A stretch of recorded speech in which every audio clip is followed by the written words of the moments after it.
Hello, good evening বন্ধুরা, তোমরা কি করছো, কেমন আছো? সবাই ভালো আছো তো? আমি পূজা। তো আজকে কয়েকটা নতুন রেসিপি নিয়ে এসেছি। তো রেসিপিটা তো তোমাদের সাথে শেয়ার করছি না, কারণ রেসিপিটা আমার শেয়ার করার মতো আমার কাছে টাইমও ছিল না। তো তাই বলে কী কী রান্না করলাম জাস্ট সেটাই তোমাদের সাথে শেয়ার করলাম আর কি।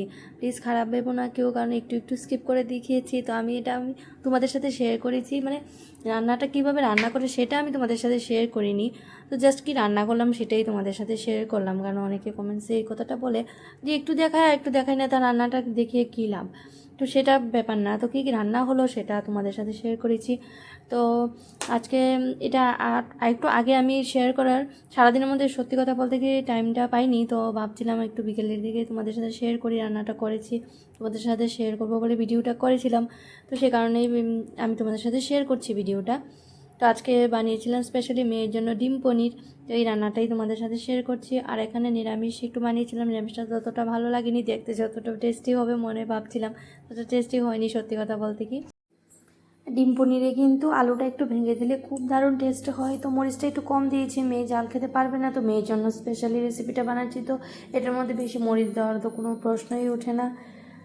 তো মেয়ের জন্য বানানো, আমি জানি না মেয়ে খেয়ে ভালো লেগেছে। তো মেয়ে তো খেয়েই নিয়েছে দুপুরের দিকে, তো ভালো লেগেছে। ওর নিরামিষ তরকারিটা একদমই ভালো হয়নি, তো রাতের দিকে এটা একটু ঠিক করতে হবে, কারণ লবণটা একটুই কম হয়েছে।